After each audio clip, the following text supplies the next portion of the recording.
Waalaikumsalam warahmatullahi Sehat wabarakatuh. Ustaz? Ah, baik. Alhamdulillah. Kabar sehat. Alhamdulillah Ustaz. Alhamdulillah.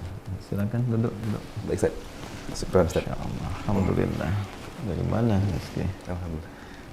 Ada kerjaan Ustaz, biasa. Ada kerjaan gitu. Tapi nggak kelihatan 2 hari kemarin. Ini lagi izin kemarin Ustaz, ada apa namanya? Istri lahiran, alhamdulillah Ustaz. Masya Lahiran Allah. anak kedua. Mubarak. Anak kedua. Betul Ustaz. Alhamdulillah. Laki-laki perempuan. Laki-laki Ustaz. Laki-laki. Selamat, sehat semua ibu anaknya. Alhamdulillah sehat semuanya Ustaz. Semoga Allah berkahi, dijaga dengan baik, dan jangan lupa akikah. Ya, akikahnya pakai ayam atau bebek?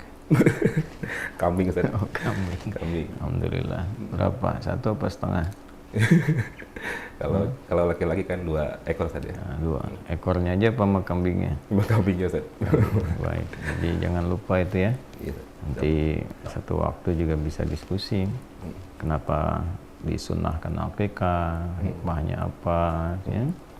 Ya, secara singkatnya, akikah itu disyariatkan bukan hanya untuk bisa meluruskan tradisi jahiliyah di masa lalu. Jadi masa lalu itu kalau ada anak lahiran itu dipotongkan hewan, ya, bisa jadi kambing atau yang lainnya pada masa itu. Kemudian darahnya dioles-oleskan pada anaknya. Ada khurafat, diharapkan dengan dioles-oles itu terjadi perlindungan atau dapat sesuatu. Maka Islam datang meluruskan. Tidak dihilangkan tradisi menyembelihnya, tapi diarahkan kepada yang lebih baik. Maka hewannya dipotong, kemudian hasilnya sebagai syukur kepada Allah mengajak orang-orang berbahagia. Maka dibagi sebagai bagian dari sharing kebahagiaan. Nah, maka disitulah nilai-nilai keindahan Islam, membahagiakan orang lain, melarutkan orang lain pada rasa-rasa kesenangan. Ya, jadi lebih baik dipotong, kemudian dagingnya dibagi. Lalu saat memotongnya diajarkan Bismillahirrahmanirrahim, Allahu Akbar. Nah, ini menunjukkan tabarruk, meminta nilai-nilai keberkahan, kebaikan untuk anak yang kemudian baru dilahirkan, sehingga Allah melindungi dia dari dominasi sifat-sifat hewani yang ada pada diri manusia. Yang kedua, menunjukkan ketinggian risalah Islam yang dibimbing langsung oleh Nabi Muhammad SAW atas perintah Allah Subhanahu wa taala.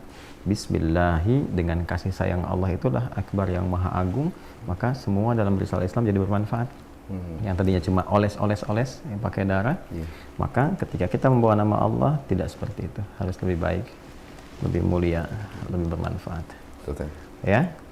Nah, terus ada apa, persoalan apa? Iya Ustaz. Seperti biasa Ustaz, kalau Roski datang ada sesuatu di media sosial Ustaz yang ramai Ustaz. Begitu Ustaz. Yang viral. Betul Ustaz. Batuk tuh. Ya, tapi juga penting untuk digarisbawahi, ya. Keramaian itu tidak harus menjadi satu kontroversi. Artinya debat misalnya kan, atau naudzubillah, ya saling beradu, bukan argumentasi yang ilmiah sifatnya, tapi hanya untuk eksis, apalagi hanya untuk buat konten dan sebagainya, ya. Dan jangan juga punya inisiatif untuk bisa, misalnya dalam tanda petik ya, mempertemukan, dalam arti mengadukan ustadz ini dengan ustadz itu, itu tidak baik, ya.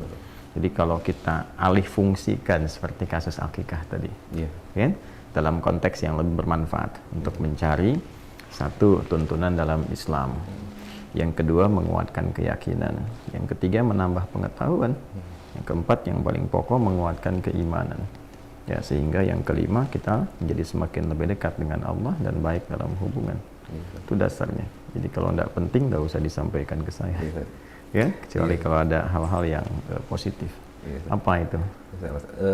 Qadarullah Ustaz, ini pembahasannya Ustaz tentang yang apa namanya, yang sering dilakukan oleh masyarakat kita secara umum itu saja, tentang surat Al-Fatihah Ustaz. Masya Allah. Betul Ustaz. Jadi mungkin ya ada kontroversi tentang surat Al-Fatihah yang sering dipakai untuk segala kegiatan itu Ustaz, segala acara gitu-gitu Ustaz. Contohnya? Ya mungkin tentang peresmian apa atau apa gitu Ustaz. Peresmian bangunan. Betul Ustaz. Peresmian sekolah. Betul. Atau apa? Membuka acara. Mungkin ya kayak syukuran rumah atau apa gitu Ustaz. Syukuran rumah. Kemudian apa lagi? Apalagi ya? banyak mungkin saja kalau di banyak di majelis-majelis kalau buka Betul, dengan Ustaz. Al-Fatihah, buka rapat gitu ya. Iya. Masalahnya apa? Ada mungkin apa namanya sebagian yang membid'ahkan Ustaz. Hal seperti itu Ustaz. Ya baik. Betul. Ya pertama kita menghormati. Ya jadi setiap orang memberikan pandangan itu sepanjang orang itu punya kompetensi, ya kan? Kemudian juga punya argumentasi ilmiah, kita dengar dulu, ya kan? Hormati bagaimanapun kan dia berpendapat. Nah setelah itu kita punya kaidah di dalam Islam, timbang setiap pendapat itu dengan dasar-dasar sumber hukum di dalam Islam. Sumber hukum itu yang pokok kan ada dua, ada Al-Quran, kemudian hadis-hadis atau sunnah Nabi Muhammad Sallallahu Alaihi Wasallam. Nah, cara mengetahui itu nanti konstruksinya lewat kaidah-kaidah yang penjelasannya disampaikan oleh para ulama kita yang otoritatif. Maka di sini Nabi katakan para ulama itu yang otoritatif pewaris Nabi untuk menjelaskan, karena kita nggak bisa mengakses langsung pada Al-Quran, pada hadis, ya, atau langsung memahami kecuali dengan turunan transmisi penjelasan Nabi yang disampaikan dari Nabi pada sahabat beliau, dari sahabat kalangan ulama di antara sahabat itu mengambil itu lalu meneruskan mengajarkan pada orang setelahnya, orang setelahnya, orang setelahnya. Nah, runtutan ini itu disebut dengan sanad namanya. Itulah yang menjaga kemurnian, kebenaran, otentisitas, validitas ajaran Islam sehingga tidak ada potensi untuk menyimpangkan dari standar-standar yang benar untuk beribadah. Itu yang menjadikan sampai sekarang kita sholatnya nggak ada perbedaan, Qurannya terjaga, amalan pokok dalam Islam rukun yang 5 semua sepakat nggak ada perbedaan. Jelas sampai sini? Nah, bila sudah paham 3 hal ini, mari kemudian kita timbang ya bagaimana hukumnya membacakan Al-Fatihah di luar konteks sholat ya.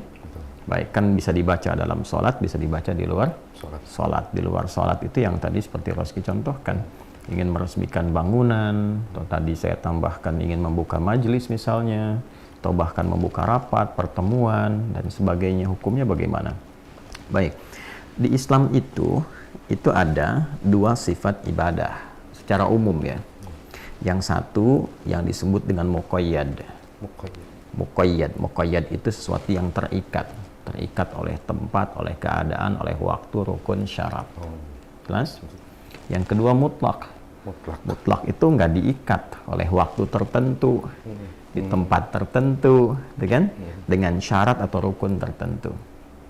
Nah, kaitan dengan Al-Fatihah ini itu ada masuk kepada 2 bagian yang dimaksudkan tadi. Ada yang sifatnya bacaan Al-Fatihah itu muqayyad, ada yang mutlak. Contoh, kapan Al-Fatihah dibacanya dengan ragam muqayyad, hukum yang terikat dalam sholat. Ya, bahkan jadi rukun kan dalam sholat itu. Karena itu, ketika kita menunaikan sholat, ya kan ada rukunnya, ada syaratnya. Di antara syarat untuk menunaikan sholat harus berwudu. Kemudian dimulailah masuk kepada rukun. Dari dibuka dengan takbir, kemudian ditutup dengan salam. Dari takbir sampai salam itu di antara rukun pokoknya baca Al-Fatihah. Itu harus sesuai urutan. Tidak bisa Roski baca misalnya setelah iftitah baca Qul a'udzu birabbil falaq dulu baru Al-Fatihah, nggak bisa. Atau misalnya cuma iftitah setelah itu baca suratnya bukan Al-Fatihah. Al-Ikhlas setelah itu rukunya baca Al-Fatihah dulu baru Subhana rabbiyal azim misalnya. Itu nggak bisa, itu bid'ah namanya. Baik ya? Maka tidak boleh mengada-ngadakan pada satu persoalan ibadah yang sifatnya muqayyadah. Ada langsung ketentuannya, syaratnya, tempatnya, keadaan, waktunya. Karena itu pada sifat-sifat yang ibadahnya itu terikat muqayyadah, ibadah muqayyadah terikat dengan rukun, dengan syarat, tempat, waktu, ya, dan turunan lainnya, itu biasanya Nabi mencontohkan dengan detail dari awal sampai akhirnya. Dalam kasus salat ini bahkan Nabi langsung mengatakan sallu kama ra'aitumuni usalli. Salatlah kalian seperti melihat aku salat. Itu Nabi contohkan dulu. Ya, ada kasus itu di Sahih Muslim nomor hadis 397. Ada kasus seorang sahabat namanya Khalad bin Rafi' Az-Zuraiqi. Ya, datang ke masjidnya Nabi SAW, di Masjid Nabawi maksudnya. Lalu ia masuk, Nabi di sisi yang lain, beliau sholat. Setelah sholat, thumma atan Nabiya sallallahu alaihi wasallam, dia selesai sholat, salam ke kanan dulu, baru kemudian ke kiri. Dia datang kepada Rasulullah SAW, mengatakan, Assalamualaikum ya Rasulullah. Dijawab oleh Nabi SAW, Waalaikumsalam warahmatullahi wabarakatuh. Irja' salli fa innaka lam tusalli, atau kama qala Rasulullah SAW. Kata Nabi, kamu sholat lagi. Kan? Nah, singkatnya, fa'ada salatahu thalatha marrat, dia mengulang sholatnya sampai 3 kali. Datang ke Nabi, Nabi tetap berkata dengan kalimat yang sama, kamu sholat lagi karena engkau belum sholat. Lalu dia berkata, ya Rasulullah, atau kama qala, ya Rasulullahi ma uhsinu ghairah. Ya Rasulullah, aku bisanya begini, katanya. Ya alimni, dia merasa ada yang kurang tepat nih dalam sholatnya kan. Nah, maka mohon ya Rasulullah ajarkan aku. Maka diajarkan oleh Nabi dari awal sampai akhirnya. Nah ini pentingnya ibadah-ibadah yang diikat tadi, baik oleh waktunya, tempatnya, keadaannya, rukun, syaratnya. Maka penting ada contoh di dalamnya. Sifat ibadah itulah yang harus mengacu kepada apa? Contoh. Keluar dari contoh itu berpeluang mendatangkan bid'ah, sesuatu yang menyimpang dari tuntunan yang dicontohkan. Paham sampai sini? Baik, ini bagian yang pertama. Jadi sesuatu yang sudah ada contohnya, sesuatu yang terikat, maka tidak boleh keluar dari ketentuan dan itu. Di luar aspek muqayyadah ada yang sifat mutlaqah. Nah, karena mutlaqah ini nggak diikat dengan waktu, seperti sholat. Subuh waktunya ada khusus kan, zuhur ada khusus, asar ada khusus, sampai dengan ke isya, kan? Nah, kemudian yang kedua ini tidak diikat dengan waktu, nggak diikat dengan tempat, di mana saja, ya, sepanjang tempatnya baik, tempatnya suci, tempatnya bagus, bukan tempat-tempat yang terlarang sifatnya. Terus tidak diikat dengan rukun dan syarat tertentu, nggak harus punya wudhu dulu, nggak harus ada urutan-urutan, itu mutlaqah namanya. Nah, Al-Fatihah bila tidak dibacakan di dalam sholat yang muqayyadah dan dia diamalkan dalam mutlaqah, maka tidak terikat seperti ketentuan sholat. Nah, jelas sampai sini? Ini dulu dasar yang pertama, dan tidak perlu ada contoh. Jelas ya? Kenapa? Karena dibuat umum oleh Nabi, bukan dibuat khusus, sehingga memudahkan setiap umatnya itu untuk menunaikan dalam keadaan-keadaan yang mungkin berbeda. Jadi penting untuk dipahami bahwa jangan sampai disimpulkan semua amalan itu mesti dicontohkan oleh Nabi. Jelas ya? Jangan disimpulkan demikian, karena Nabi pun memberikan 2 contoh.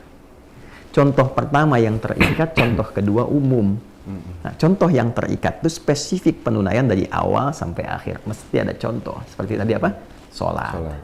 Ya, haji, khudhu anni manasikakum. Ya, kalian harus bermanasik seperti aku. Ambil contohku, itu kata Nabi. Ya kan? Tapi ada yang Nabi memberikan fleksibilitas. Contohnya itu nggak spesifik Nabi contohkan, tapi disampaikan umum. Tuh, ya. Jadi untuk apa hikmahnya? Memudahkan, karena nggak semua aktivitas yang akan dikerjakan umat Nabi itu seragam semua. Ya. Nah, biasanya pada amalan-amalan yang oleh Nabi dibuat penunaiannya itu dipersilahkan secara umum ditunaikan, tapi amalnya serupa, berarti ada kemuliaan di amalan itu yang manfaatnya bisa didapatkan dalam berbagai aktivitas yang banyak. Itu poinnya. Ya. Nah, maka disitulah kemudian kita temukan Al-Fatihah termasuk bagian di ragam itu, saking istimewanya. Ya, jadi Al-Fatihah itu memang ayat khusus, ya, dan surah khusus. Jadi saya katakan setiap ayatnya, kalau saya katakan ayat itu setiap ayatnya. Ya. Bahkan nanti kamu kalau baca misalnya tafsir ayat ahkamnya Syekh Muhammad Ali As-Sabuni, itu saat menerangkan surah Al-Fatihah, beliau menyampaikan 10 keistimewaan yang diurai itu setiap ayatnya.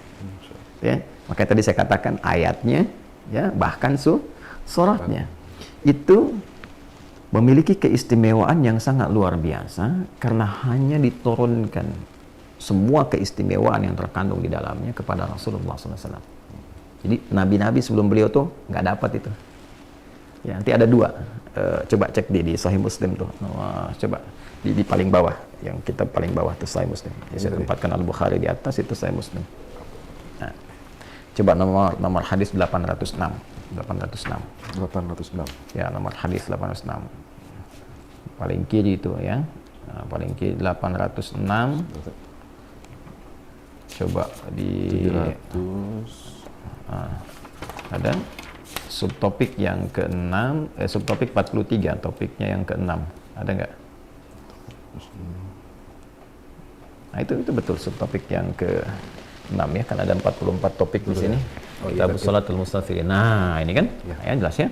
Nih, Kitab Shalatul Musafirin, ya kan? Wa qasriha. Ini topik tentang penjelasan salat orang yang dalam perjalanan dan juga pembahasan tentang qasar salat. Kapan salat di qasar dalam perjalanan. Nah, ini subtopik 43 ini membahas tentang bab fadlil Fatihati wa khawatim surah Al-Baqarah. Ya kan? Bab topik subtopik tentang keutamaan surah Al-Fatihah dan penutup surah Al-Baqarah. Nah, kalau Razki lihat nih hadis nomor 806, saya persingkat saja ya. Jadi singkatnya ini saya sudah baca ya, sudah kita kaji juga. Singkatnya ini hadis diriwayatkan oleh sahabat Ibnu Abbas radhiyallahu taala anhuma, menyampaikan satu pesan luar biasa bahwa Nabi SAW satu waktu itu mendengar semacam suara pintu terbuka, gitu kan? Kemudian setelah itu beliau menengok ke langit, tiba-tiba pintu langit terbuka. Ya. Secara singkatnya aja turun malaikat Jibril alaihissalam, lalu menyampaikan kabar gembira kepada Rasulullah SAW, Abshir bin Nuraini. Ya, kata malaikat Jibril alaihissalam, ya aku berikan kabar gembira dengan datangnya dua cahaya. Dengan dua cahaya ini khusus diberikan kepada Muhammad SAW dan tidak pernah diberikan pada nabi-nabi sebelumnya. Nah, apa itu dua cahaya itu? Surah Al-Fatihah dan penutup surah Al-Baqarah. Ya, nanti di hadis terusannya kalau kita baca itu detailnya itu dua ayat terakhir surah Al-Baqarah. Amanar Rasul sampai la yukallifullahu nafsan illa wus'aha. Nah, komen yang paling menarik saya ingin tunjukkan di akhirnya tuh, yang kalau dibacakan setiap hurufnya, ya, setiap hurufnya dibacakan, tidak akan terjadi setelah bacaan itu kecuali kalau kita minta apapun itu diberikan. Ya, kalau benar bacanya ya. Nah, lihat nih komennya. Ya, bismillahirrahmanirrahim. Qala, saya sampai ujungnya saja ya. Lan taqra'a bi harfin minhuma illa u'titahu. Tidaklah engkau membaca satu huruf pun dari dua surah itu, Al-Fatihah dan Al-Baqarah, khususnya yang terakhirnya, dua ayat terakhir itu ya. Illa mu'titahu, kecuali kalau engkau kemudian berharap sesuatu, berdoa minta sesuatu, setelah itu berpotensi dikabul kalau benar berdoanya ya. Nah, sekarang hadis ini memberikan kesan bahwa surah Al-Fatihah dan surah Al-Baqarah, ya khususnya dua ayat terakhirnya, kalau kita ambil Al-Fatihahnya dulu ya, karena pertanyaan tadi di Al-Fatihah, ini memiliki keutamaan yang bisa digunakan untuk tawassul. Tawassul itu menjadikan amal soleh sebagai perangkat yang kita mohonkan dengan amal soleh itu kepada Allah untuk mengabulkan doa atau memudahkan apa yang akan kita kerjakan atau menggapai apa yang kita harapkan. Ya, dari mana Ustadz itu konsep tawassul adanya? Allah langsung sampaikan. Di mana? Surah Al-Maidah ayat berapa ya? 35. Ya ayyuhalladzina amanu taqullaha wabtaghu ilaihil wasilah. Hai semua orang yang beriman, ya kan? Tingkatkan takwamu kepada Allah dan carilah dengan amalan takwa itu wasilah. Wabtaghu ilaihil wasilah. Jadi kalau rezeki misalnya ingin sesuatu ya yang dimudahkan oleh Allah, mau kerja nih dapat kemudahan, istri mau lahiran tadi kan? Nah, biasanya fitrah kita kan minta berdoa kan? Ya kan? Nah, doa itu bagian dari tawassul. Amal soleh itu fitrah manusia kan? Kalau dia merasa lemah, dia minta kepada Allah kan? Kepada Tuhannya kan, Rabbul Alamin. Nah, doa ini bagian dari tawassul. Nah, apa yang dibaca dalam doa ini? Di antara sekian yang bisa kita bacakan dalam doa, surah Al-Fatihah. Nah, jadi Al-Fatihah ini bukan sekedar surah yang diturunkan, ya surah biasa, tapi surah ini juga bisa berperan sebagai wasilah, ya, yang kita bisa tawasulkan, memohon kepada Allah dengan bacaan surah itu, bahwa Allah mengabulkan hajat kita, mempermudah urusan kita, ya kan? Mengantarkan apa yang kita harapkan, mendatangkan apa yang kita inginkan. Itulah peran Al-Fatihah. Yang nerangkan siapa? Rasulullah SAW. Nabi dari mana? Malaikat Jibril. Kemudian yang meminta kita membaca itu, bagian dari tawassul, siapa? Allah langsung, Rabbul Alamin, Tuhan kita. Jelas ya? Nah, ini diantara rahasia Kenapa kemudian Al-Fatihah dibaca dalam sholat? Fungsi sholat apa? Berdoa kan? Ya, betul. Dia ada 5 fungsi sholat. Ya, yang paling pokok. Dan itu ada di dalam Quran. Di antara 5 ini, menariknya kita kan sholat 5 kali yang pokok kan? Betul. Yang fardu kan? Nah, 5 kali sholat, ada 5 keutamaan dalam Quran. Yang paling pokok tentang sholat. Di antara 5 itu, bila sholat kita benar, itu mempercepat terkabulnya doa. Oh. Contoh, Quran surah ke-3 Ali Imran ayat ke-38 sampai 39. Nabi Zakaria kan kisahnya viral kan? Iya. Ya kan? Sudah beranjak sepuh, rambut memutih, fisiknya letih. Saat yang bersamaan belum dikaruniai keturunan kan? Betul. Baik. Apa yang dilakukan oleh beliau? Berdoa. Berdoanya dalam keadaan apa? Dalam keadaan sholat. Ya, tapi nggak boleh ngarang nebak-nebak. Oh. Ya kan? Iya. Dari mana taunya? Nah, kembalikan ke ayat tadi. Oh iya. Al-Baqarah, Ali Imran, Quran surah ketiga Ali Imran ayat 38 sampai 39. Hunalika da'a Zakaria rabbah. Di mihrab Maryam itu, di mihrab tuh, Nabi Zakaria berdoa, bermohon kepada Rabbnya, kepada Allah Subhanahu wa taala.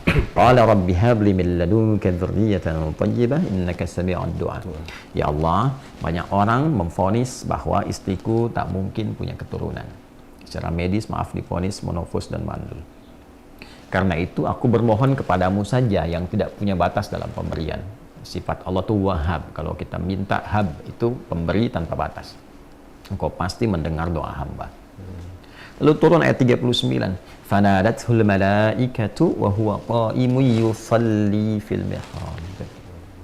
Setelah doa itu selesai dilakukan, itu belum selesai sholatnya, baru doanya selesai. Oh, belum tadi. Belum selesai sholatnya, ya, baru doanya tuh. Ya, tiba-tiba turun malaikat, sedangkan doa itu masih dipanjatkan, berdiri dalam sholat. Qa'imun yusalli fil mihrab. Sedang berdiri, masih berdiri, belum selesai sholat. Turun malaikat, ya, menyampaikan apa? Annallaha yubashshiruka bi Yahya. Allah kasih kabar gembira, doa kamu dijawab, kamu akan punya anak. Bahkan namanya langsung dari Allah, Yahya. Yang hidup mustahil, kata manusia, lahir dari rahim seorang perempuan yang divonis monofus dan mandul, itu bayi yang hidup, kata Allah, nggak ada yang mustahil bagiku. Jadi dan hidup dia. Ya, disebut dengan apa? Yahya. Ya, di bahasa Latin atau di Eropa dikenal dengan John. Oh, ya, Yahya itu. Yohanes atau John. Ya, Yahya, Nabi Yahya alaihissalam. Itu terjadi jawaban itu saat apa? Sholat. Berdoa dalam sholat. Karena itu semua nabi dan rasul, kalau kita baca, lihat amalan mereka, ibadah mereka, itu semuanya sholat. Nabi Isa sholat. Quran surah ke-19 Maryam. Kalau baca dari ayat 31 sampai 33 itu temukan. Kemudian Nabi Ismail alaihissalam sholat. Bahkan minta keluarganya sholat. Quran surah 19 ayat 55. Ya, wa kana ya'muru ahlahu bis shalah. Nabi Musa alaihissalam sholat. Quran surah ke-20 Taha ayat ke-14, wa aqimis salata lidzikri. Jadi semua nabi, semua rasul itu sholat. Dan dalam sholatnya itulah dia menuangkan hajatnya, berdoa. Ya. Nah, umat Nabi Muhammad SAW oleh Allah juga dimintakan lewat Rasulnya, langsung dicontohkan. Rasul mulia paling agung, Rasulullah SAW, Nabi Muhammad SAW, diminta oleh Allah, diperintahkan menunaikan sholat, diajarkan oleh malaikat Jibril begini caranya sholat, dan di dalamnya ada permohonan hajat. Ya. Karena itu ketika ayat pertama yang membawa perintah sholat, ya, bukan menunjukkan tentang pendirian sholat, tapi membawa perintah sholat. Kalau pendirian itu biasanya dikaitkan dengan iman lalu mendirikan sholat. Seperti Al-Baqarah ayat 3. Alladzina yu'minuna bil ghaibi wa yuqimunas sholat. Kan? Itu konteks mendirikan sholat, kaitan dengan iman. Tapi ketika diperintahkan ya, sholat untuk ditunaikan yang tidak dirangkai amalan lain seperti zakat, wa aqimus shalah wa atuz zakah, dan berdiri sendiri dalam sholatnya, itu perintahnya disertai dengan permohonan hajat. Al-Baqarah ayat 45. Wasta'inu bis-sabri was-shalah. Wa innaha lakabiratun illa 'alal khashiyin. Jika engkau punya persoalan, punya hajat dalam hidup, terima dulu persoalan itu sebagai ujian dengan kesabaran. Terima, karena Allah menguji itu untuk meningkatkan kualitas hidup, bukan untuk merendahkan. Jelas ya? Lalu engkau minta solusi kepada Allah lewat sholat. Ya, bahkan kalau nanti ada hamba yang kurang yakin, imannya dipertanyakan. Karena itu di Al-Baqarah ayat 153 ditekankan lagi dengan kalimat imannya. Ya ayyuhalladzina amanu ista'inu bis-sabri was-salah. Innallaha ma'as sabirin. Jadi kata Allah wasta'inu, minta solusi, minta pertolongan dari hajatmu itu. Nah, menariknya saat kita tunaikan sholat itu, lalu kita katakan, ya Allah, Engkau perintahkan aku meminta, aku lakukan sekarang. Ya kan? Dalam ibadah ini, dalam sholat ini. Anda kalau ingin merubah kalimat perintah, wasta'inu, menjadi kalimat permohonan, rubah menjadi nasta'in. Wasta'inu, jadi nasta'inu. Saya tanya, kita dalam sholat tuh baca nggak kalimat nasta'in? Baca. Nah, bacanya kapan? Di Al-Fatihah. Al-Fatihah. Iyyaka na'budu wa iyyaka nasta'in. Ya Allah, hanya untukmu, hanya kepadamu. Na'budu, aku beribadah, menunaikan sholat. Ya, karena di ibadah na'budu di situ maksudnya sholat. Ditemukan padanannya di Quran surah ke-20 Taha ayat ke-14. Innani anallahu la ilaha illa ana fa'budni. Kata Allah fa'budni, kita katakan iyyaka na'budu. Kan? Itu perintahnya. Fa'budni, kita bilang iyyaka na'budu. Ya kan? Nah, dari mana taunya itu salat? Teruskan ayatnya wa aqimis sholata dzikr. Jelas? Maka kita katakan iyyaka na'budu. Setelah itu wa iyyaka nasta'in. Dan hanya kepadamu ya Allah, aku sekarang punya persoalan, punya hajat, aku minta. Aku mohon. Nah, jadi Al-Fatihah ini diantara keistimewaannya bahkan perintah langsung dari Allah. Lalu contohnya langsung dari Rasulullah SAW untuk dipraktekkan dalam sholat sebagai wasilah memohon kepada Allah dari hajat. Karena itu setiap sholat itu hajat. Dulu orang-orang kalau punya hajat tertentu yang sifatnya spesifik, ya, itu dia sholat. Lu minta. Imam Al-Bukhari, ini kitab saya Al-Bukhari ini. Imam Al-Bukhari itu, ini menulis saya Al-Bukhari ada 97 topik. Kurang lebih lah ada sekitar 7.000 hadis kalau digabungkan semuanya. Itu setiap menulis satunya, beliau sholat dulu 2 rakaat. Satu hadis. Iya. 16 tahun ditulisnya. Di Masjidil Haram. Jadi sebelum menulis itu sholat dulu. Kalau tenang, batinnya nyaman, merasa terdorong tidak ada masalah, nyaman, nulis. Kalau nggak tenang, nggak jadi. Sampai selesai di Masjid Nabawi di Al-Madinah Al-Munawwarah. Dan beliau membawa ini sebagai bekal untuk berjumpa Rasulullah. Nah, pasti bawa bekal apa tuh? Coba Rasul. Jadi jangan bawa kontroversi di hadapan Nabi. Masa di hadapan Nabi mau bawa sunnah bid'ah? Iya, kan? Ya, bawa amal. Ketika kembali itu bawa amal, bukan bawa perdebatan. Ya. Nah, yang mau saya katakan, beliau sholat dulu. Ya, mempraktekkan ini. Nah, menariknya gini, tahu dari mana Al-Fatihah yang dimaksudkan itu kaitannya dengan solusi hajat? Nah, kita tidak beropini, hadis lagi. Kan tadi timbangan di awal, Quran dengan hadis. Caranya dari yang mana? Dalam Sahih Muslim lagi. Nomor hadis 397. Ya. Saya ini bukan ingin menunjukkan saya hafal, ini tidak. Karena kita kan ngaji. Ngaji. Kau mau baca, lihat sendiri, 397. Nah, ini ya. Ini saya kasih hijau, ini bukan nandain topik-topik sekarang kita ngobrol. Ini yang dulu-dulu saya lagi bahas, tandain. Baca kalau ini dari 395 sampai 397. Kalau Khalad tadi bin Rafi' kita sudah bahas. Nah, ini ya. Coba kita mulai dari 395-nya dulu. 392, 94, 95. Nah, ini ya. Coba tuh lihat tuh. Ya. Ya, ini Kitabus Shalah, topik nomor 4 ya. Nah, ini nomor 395. Dari sini dulu nih. Ya, ini kan panjang. Saya bisa bacakan hadisnya dari sahabat Abu Hurairah. Lihat ujungnya tuh. Ya, kalau dari sini ini kan kisahnya Khalad bin Rafi' ya. Kemudian setelah itu masuk ke orang yang mencuri-curi sholat karena dia berusaha untuk meninggalkan Al-Fatihah. Ini dari Abu Hurairah nih. An Abi Hurairah ya, radhiyallahu ta'ala anhu 'anil Nabi sallallahu alaihi wasallam. Baik, saya bacakan cepat aja ya. Ini hadisnya qudsi. Ya, jadi hadis qudsi itu yang sanadnya tersambung langsung kepada Allah Subhanahu wa taala, dengan lalu disampaikan maknanya pada Rasulullah sallallahu alaihi wasallam, lafaznya diterangkan kepada kita tapi dalam bentuk lafaz yang tegas. Ya, jadi Nabi langsung menisbatkan persanadannya kepada Allah. Qala Allah azza wa jalla. Baik ya. Kalau hadis-hadis yang bukan qudsi, Nabi langsung mengatakan. Sanadnya tidak disambungkan langsung, tapi maknanya diberikan oleh Allah. Wa ma yantiqu 'anil hawa in huwa illa wahyu yuha. Wahyu kepada Nabi, Nabi sampaikan. Jadi hadis biasa itu bentuknya Allah ilhamkan berupa wahyu kepada Rasulullah SAW. Beliau lafadznya langsung dari Nabi disampaikan. Nabi menyampaikan innamal a'malu binniyat. Lafadznya dari Nabi, tapi maknanya Allah yang sampaikan.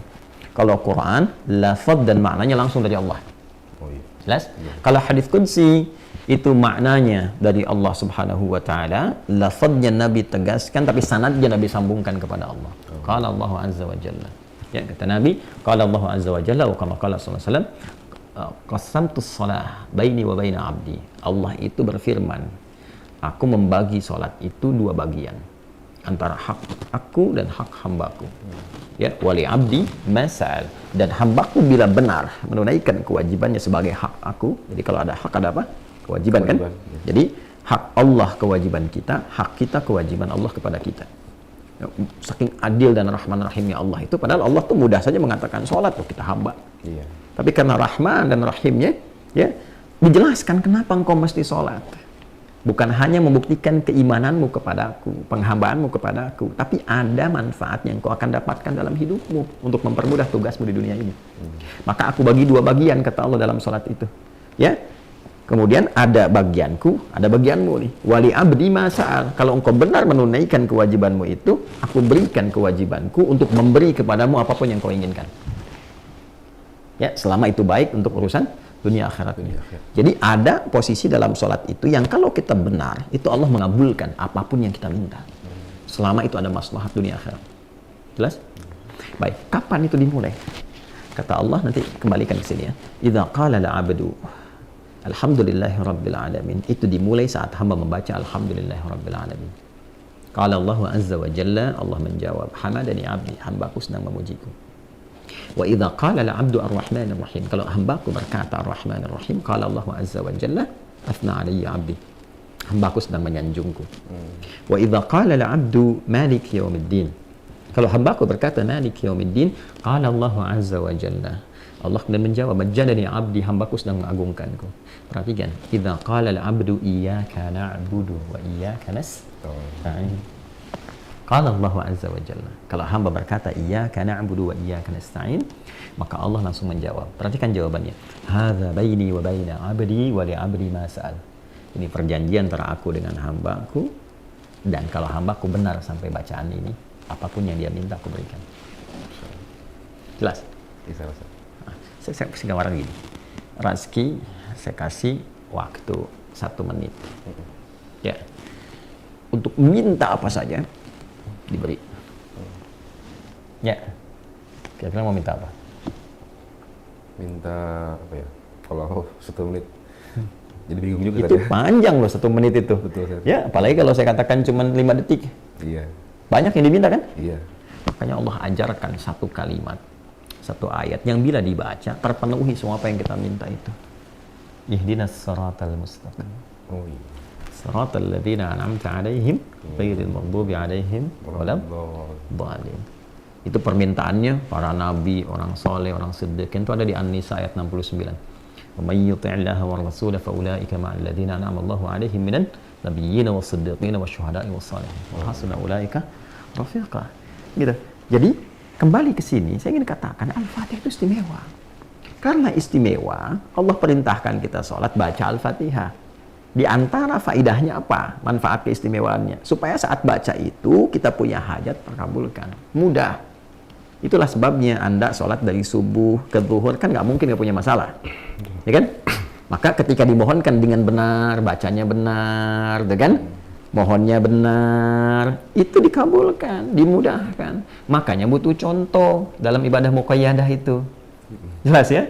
Makanya dicontohkan oleh Nabi. Nabi contohkan itu supaya apa? Supaya umat-umatnya yang baca benar, urusannya mudah. Itu. Gitu ya? Makanya butuh contoh. Tapi kalau bukan di ibadah yang sifatnya muqayyadah, ya lawannya itu mutlaqah, tidak perlu dicontohkan. Karena apa? Momentumnya nggak terjadi setiap kali ada berkesamaan dengan waktu sholat. Oh iya. Kan umum sifatnya. Oh masa ujian harus bersamaan dengan waktu sholat? Rapat bersama? Kan nggak mungkin kan? Ya kan? Nggak selamanya harus sama gitu. Ya, ada ujian, yang ini rapat, yang ini kemudian ada mau pengajian, yang ini peresmian pembangunan. Ya, semua ragam itu timingnya tidak harus bersamaan dengan waktu sholat. Ya kan? Bisa jadi berbeda. Iya. Karena itulah Al-Fatihah itu selain bisa dibaca muqayyadah dalam sholat yang terikat rukun, syarat, waktu dan tempat, itu bisa dibaca umum di setiap keadaan. Kapan saja tadi ya. Iya, bebas saja. Karena apa? Dia punya sifat umum, yaitu sifat-sifat tawassul. Itu sifat yang digunakan perantara untuk memohon kepada Allah kebaikan-kebaikan. Dan ini sudah sepakat ulama. Nggak ada perbedaan di situ. Gitu? Ya, karena itu para ulama, baik ulama salaf yang terdahulu. Ya, salaf itu ya kurang lebih 3 generasi lah. Ya, dari para sahabat, kemudian tabi'in, tabi'ut tabi'in yang diikat oleh para ulama sekitar abad sampai kedua menjelang ketiga Hijriah. Tahun 200-an sampai tahun 200 ke 300 Hijrah. Itu salaf. Saya ambil contoh satu aja. Imam Atha bin Abi Rabah. Itu diantara tabi'in senior. Imam Atha bin Abi Rabah.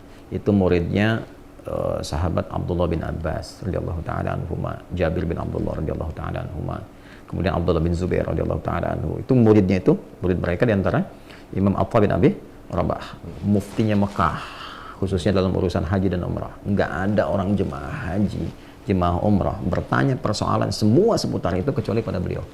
Fatwanya keluar. Tinggalnya di Mekah, keturunan Afrika, lahirnya di Yaman. Wafatnya tahun 114 Hijrah. Usianya saat meninggal kurang lebih 88 tahun. Berarti kelahirannya kurang lebih di 35 ke 40 Hijriah. Nabi wafat 32 Hijriah. Berarti wafat tuh beberapa tahun setelah Nabi wafat itu Imam Atha lahir. Lahir ya. Berarti salaf betul ini. Ya, salaf. Apa komen beliau? Ya, beliau menyampaikan terkait dengan semua rangkuman makna tadi bahwa Al-Fatihah itu mau dibacakan kapanpun ketika kita memohon hajat kepada Allah, diawali dengan bacaan itu, kecuali tidaklah dibacakan Al-Fatihah sebelumnya kecuali akan dijawab. Ila antuk dikabul. Ila antuk. Itu Imam Atha bin Abi Rabah. Kemudian ulama dari semua yang sudah viral ini, dari pemaknaan tadi Al-Fatihah bisa dibaca muqayyadah, ada contohnya, mutlaqah di mana saja, tak perlu langsung ada contoh, karena nggak mungkin Nabi mencontohkan peresmian bangunan majelis taklim, nggak mungkin, karena umum. Yang umum itu nggak usah dikasih contoh lagi, tinggal dikasih kalimat umum, selesai. Ya kan? Ya, sama dengan ini Bismillahirrahmanirrahim itu kan umum. Oh iya. Ya, umum sifatnya. Nabi hanya katakan kullu amrin dzibadin la yubda'u fihi bismillahirrahmanirrahim fa huwa abtar. Pekerjaan-pekerjaan baik yang tidak diawali dengan bismillah terputus. Apa yang terputus? 2. 1, pahalanya karena nggak bernilai ibadah. Yang kedua, keberkahannya. Makanya bismillahirrahmanirrahim dipakai dalam tabarruk. Itu kata siapa? Ya, misalnya saya Muhammad Ali As-Sabuni dalam kitabnya Tafsir Ayat Ahkam. Bismillahirrahmanirrahim dipakai dalam tabarruk. Dan bismillahirrahmanirrahim itu bagian awal dari Al-Fatihah. Jadi satu ayatnya aja udah begitu, apalagi semuanya tujuannya. Bayang nggak? Betul. Kan? Kebayang. Ya. Nah, Bismillahirrahmanirrahim Nabi kan nggak pernah contohkan. Mari kita membuka majlis dengan Bismillahirrahmanirrahim. Ada hadisnya? Ya? Betul. Kalian mau kerja, mulailah kalian menanam kurma dengan Bismillahirrahmanirrahim. Tidak kan? Iya. Gampang aja. Nabi nggak perlu contohkan karena ini umum sifatnya. Al-Fatihah sama. Nggak perlu dicontohkan pada yang sifatnya umum, tapi yang khusus yang diikat rukun, syarat, waktu, keadaan, itu mesti dicontohkan. Dari pernyataan ulama-ulama yang salaf tadi, kemudian melihat dari dalil Qur'annya, hadisnya, generasi setelahnya mengikuti. Nah, ikut ini namanya salafi. I-nya itu pengikut. Ikut kepada amalan orang-orang salaf terdahulu. Dengan gambaran mereka. Di antaranya siapa? Ulama modern di abad pertengahan. Seperti misalnya Syekhul Islam Ibnu Taimiyah. Muridnya Ibnu Qayyim Al-Jauziyah. Itu bukan ulama salaf. Itu ulama khalaf namanya. Khalaf. Ya, jadi kalau ikut kepada keduanya namanya khalafi.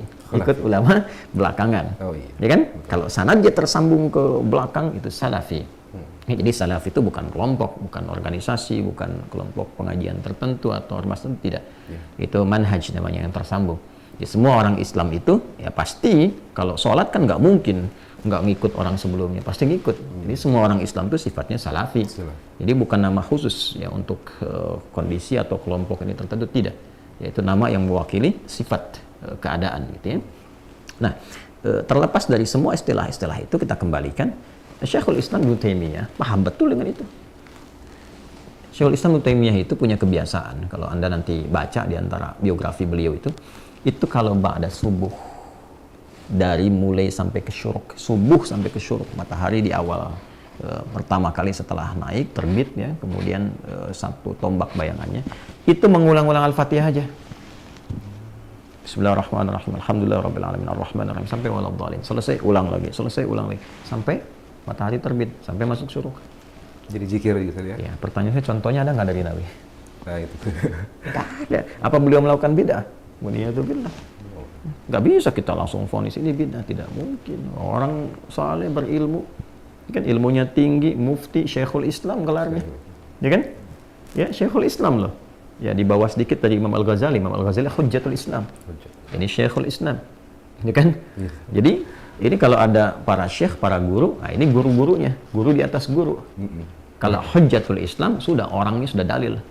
Ya, hujjah menjadi hujjah, menjadi patokan, sandaran yang paling pokok. Ini syekhul Islam mengamalkan itu, sampai muridnya komen. Ya, muridnya kan Imam Ibnul Qayyim Al-Jauziyah itu juga komen tentang keutamaan Al-Fatihah. Bisa dibacakan di mana saja, mengambil tawasul dari situ, mengambil tabarruk dari situ. Sehingga ulama-ulama kekinian pun lintas madhab itu hampir semuanya menyimpulkan bahwa Al-Fatihah itu di luar yang ibadah muqayyadah seperti sholat, itu bahkan mereka menganjurkan silahkan dibaca di majlis-majlis. Bahkan para ulama sebelum membuat fatwa di majlis-majlis ilmu, dalam acara misalnya mau pengajian kah, mau satu acara kah, resepsi kah, macam-macam kah. Itu ada Madzhab Maliki. Saya sebut Madzhab Maliki ini yang paling dekat tempat tumbuhnya ke tempat Nabi berdomisili sampai wafat, itu di Madinah. Oh, iya. Al-Madinah Al-Munawwarah. Sehingga Imam Malik itu dikenal dengan Imam Darul Hijrah, imamnya Madinah. Imam Madinah, ingat ya, Madinah sekarang masuk ke wilayahnya Saudi Arabia. Nah dulu imam yang paling populer itu namanya Imam Malik, Malik bin Anas. Ya, lahir sekitaran 93-94 Hijrah, Imam Malik bin Anas. Dan itu bicaranya dalil semua. Imam, sudah itu imam tuh di atas yang lain-lainnya tuh, Imam Malik. Ya, itu kalau sudah beliau itu yang berfatwa, sudah keluarnya hadis, dalil semua. Sampai Imam Asy-Syafi'i belajarnya ke Imam Malik. Ya.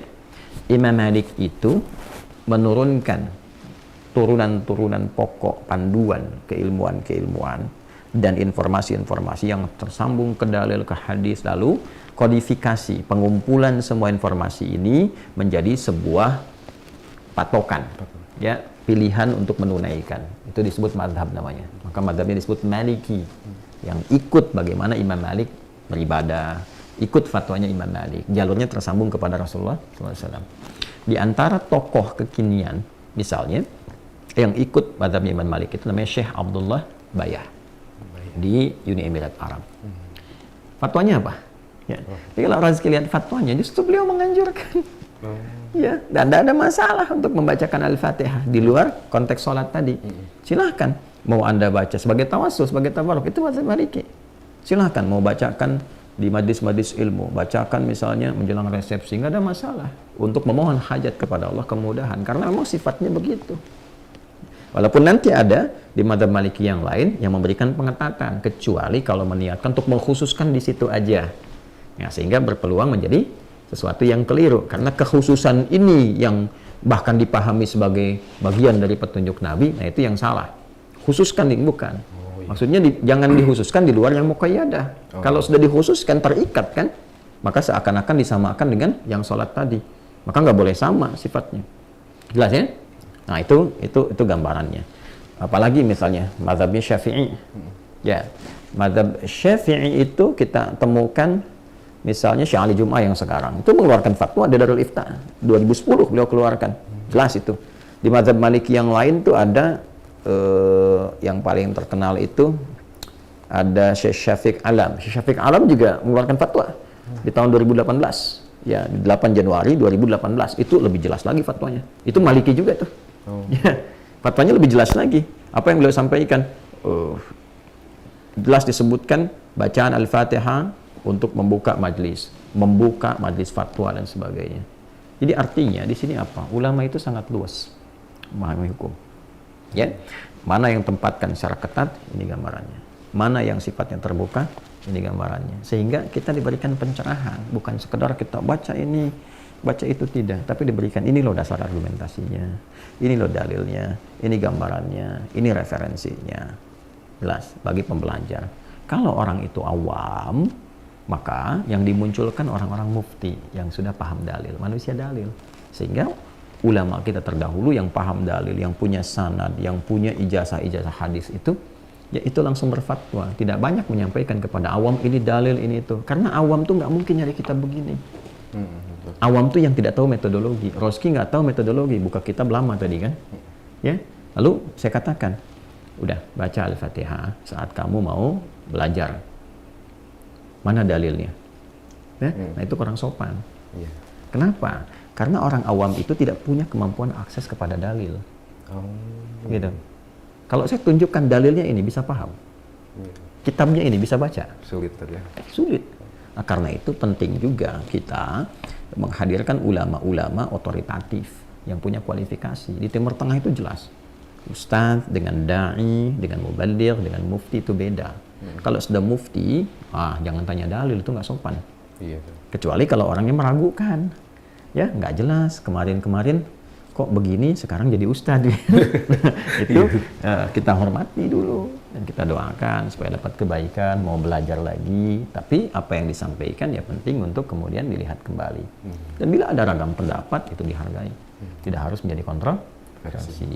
Nah, jadi kesimpulannya bacaan Al-Fatihah itu wajib dilakukan dengan contoh dari Nabi pada ibadah-ibadah yang sifatnya terikat hukumnya, baik rukunnya, syaratnya, tempatnya, waktunya seperti apa? Salat. Nah, dalam ibadah yang bukan muqayyadah, mutlaqah, maka diperlukan dalil petunjuk dari Nabi. Ya, walaupun ketika ada dalil itu tidak harus membutuhkan contoh dari Nabi karena keluasan sifat amalnya dan keragaman aktivitasnya. Keumuman. Iya, jadi jangan gunakan misalnya kaidah-kaidah yang di luar dari pakem ulama yang sudah memang ulama susun berdasarkan petunjuk Nabi. Itu bukan nyusun sembarangan. Jangan sampai Rusdi berkata begini misalnya, kalau baik pasti dicontohkan Nabi. Nah, kalau benar pasti itu dicontohkan. Nah, itu bukan kaidah fikih dan nggak pernah ada ulama bikin kaidah begitu. Karena ulama tuh paham mana yang dicontohkan Nabi, mana yang tidak dicontohkan Nabi. Tidak semua yang baik-baik itu Nabi harus contohkan. Karena mungkin selera umatnya bisa berbeda, kondisinya nggak sama. Nabi nggak pernah contohkan makan daging dhab. Ya, dhab itu kayak semacam lebih besar dari kadal, kayak biawak. Biawak gurun pasir. Gitu kan? Apa hukumnya itu?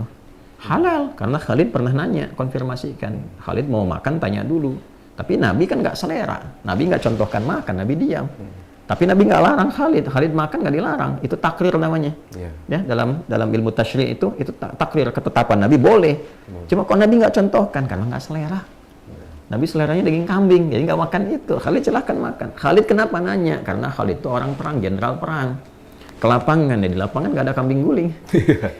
Yang ada ya dhab dan yang lainnya. Gitu dikonfirmasi. Jadi, berarti salaf betul ini. Ya, salaf. Apa komen beliau? Terikat. Ya. Karena sifatnya apa? Terbuka untuk kemudahan. Jadi jangan sampai katakan, wah ini kalau baik pasti Nabi contohkan. Itu bukan kaidah fikih. Dan tahu nggak yang paling dahsyat? Itu sesungguhnya kaidah di orang-orang jahiliyah waktu itu. Ada di surat Al-Ahqaf ayat 11. Wa qala alladziina kafaru, dan orang-orang kafir itu komen lil ladziina amanu, kepada orang-orang yang telah beriman. Lau kana khairan ma sabaquna ilaih. Kalau memang ajakan kamu itu baik, udah ada contoh dari dulu, kami pasti yang pertama lakukan. Pasti orang dulu udah ngerjakan kalau itu baik. Nah, itu kaidah jahiliyah sebetulnya, bukan kaidah-kaidah fikih. Jadi komen orang jahiliyah ketika diajak, komennya begitu, yang Muhammad SAW. Ya kan? Hei orang-orang pengikutnya, kalau yang ente bawa itu baik, orang dulu udah praktekkan. Ya, cuman karena dulu nggak praktekkan, kami nggak ikut kamu. Nah, itu kaidahnya. Nah, itu bukan kaidah fikih, karena itu nggak bisa dipakai dalam hukum fikih. Nah, itu pentingnya ngaji, pentingnya belajar. Tapi dengan ini pun tidak boleh merendahkan orang lain. Jadi kita belajar ibrahnya itu sebagai apa? Nah, sebagai wasilah mendapatkan ilmu. Dan tetap kita menghormati. Ya, jadi jangan sampai ada satu gambaran dalam hati untuk menjatuhkan orang lain. Ya, untuk merendahkan orang nggak boleh. Karena orang pun sesungguhnya sedang belajar untuk menemukan yang benar. Disitulah kemudian kita dengan izin Allah memohon kepada Allah untuk bisa memahami dan bisa diizinkan oleh Allah memberi pencerahan dengan garis yang senafas dengan petunjuk Rasulullah SAW. Paham? Insya Allah Ustaz, insya Allah. Sudah? Alhamdulillah Ustaz, udah jadi tahu bagaimana menyikapinya Ustaz. Jadi insya Allah. Bijak. Alhamdulillah. Sudah paham? Insya Allah Ustaz. Al-Fatihah. Bismillahirrahmanirrahim. Alhamdulillah rabbil alamin arrahmanir rahim maliki yaumiddin. Iyyaka na'budu wa iyyaka nasta'in ihdinas siratal mustaqim siratal ladzina an'amta 'alaihim ghairil maghdubi 'alaihim waladdallin. Allahumma faqihna fid din wa 'allimna ta'wil. Sallallahu alaihi wasallam Muhammad wa ala alihi wa sahbihi ajma'in. Alhamdulillah rabbil alamin. Dah ya, terima kasih ya. Saya lanjutkan lagi. Mana tadi buku saya? Kalau Ustaz. Jazakallah khair. Allah baik. Assalamualaikum. Waalaikumsalam warahmatullahi wabarakatuh. Bismillah.